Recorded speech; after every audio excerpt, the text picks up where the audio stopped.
श्री राम जय जय राम। श्री राम जय जय राम। श्री राम जय जय राम।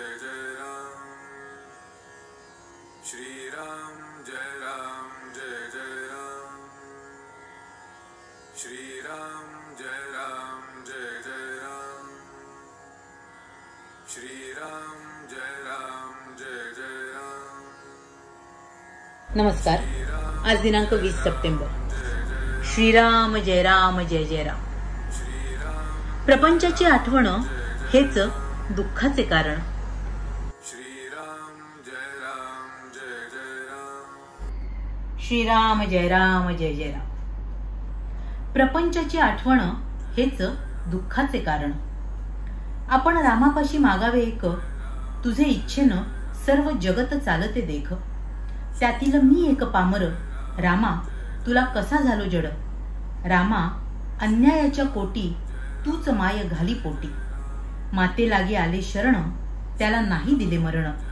ऐसे ऐकिले आजवर, कृपा करी तू रघुवर।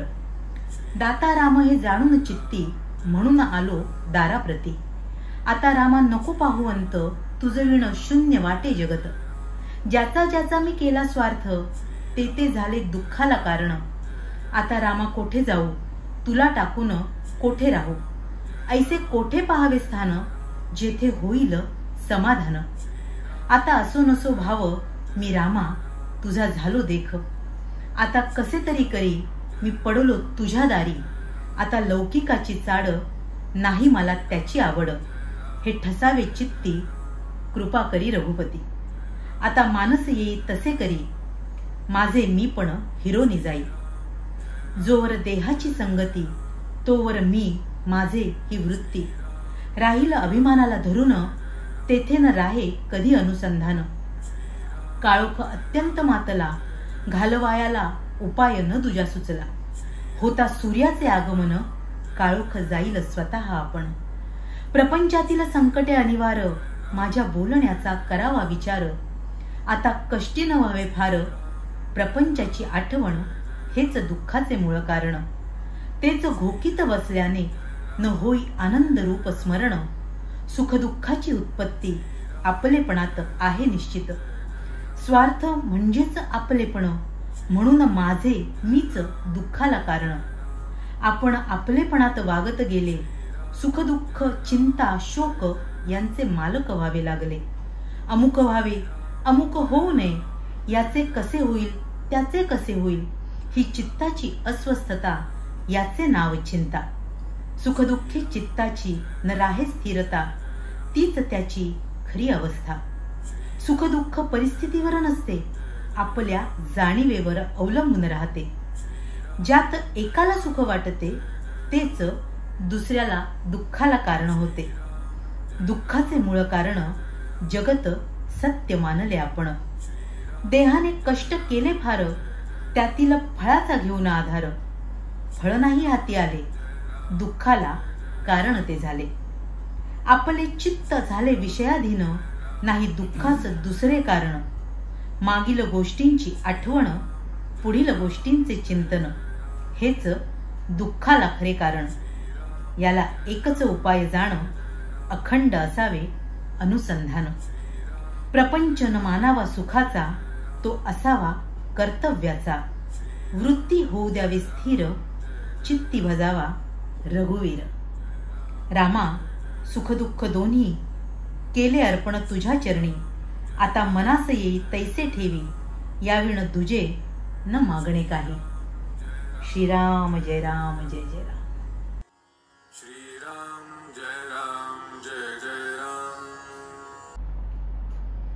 महाराज इथे आपल्याला आपल्या दुःखाच्या मूळ कारणाविषयी सांगतायत। मुळातच आपण काय केलंय, तर हे जगत आपण सत्य मानून बसलोय।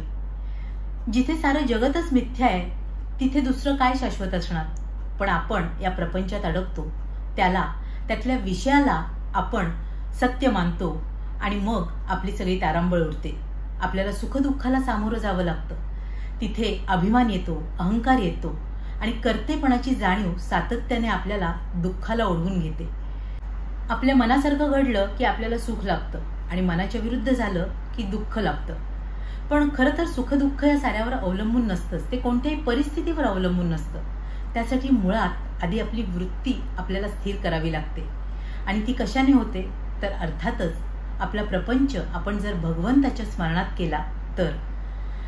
त्यामुळे आपण काय करावं, महाराज म्हणतात की आपण आपलं सर्वस्व आपल्या परमेश्वराच्या चरणी अर्पण करावं. त्याला आळवून सांगावं की रामा, मी संपूर्णपणे तुझा झालो, माझं सारं काही आता तुझं आहे, तेव्हा तू मला स्वीकार आणि सांभाळ ये. आणि त्यासाठी अर्थातच गरज आहे त्या आपल्या गुरुने आपल्याला जे साधन दिलेलं आहे ते सातत्याने करण्याची आणि त्याद्वारेच आपल्या भगवंताची प्राप्ती करून आपल्या आयुष्यातलं जे खरं सुख आहे, आनंद आहे आणि समाधान आहे ते मिळवण्याची.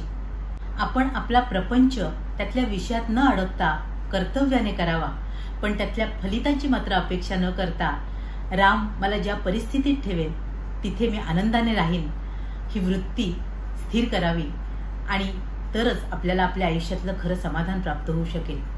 अशी ही स्थिर वृत्ती आपल्या गुरुकृपेने आपल्या साऱ्यांनाच लाभो, हीच त्या गुरुचरणी प्रार्थना.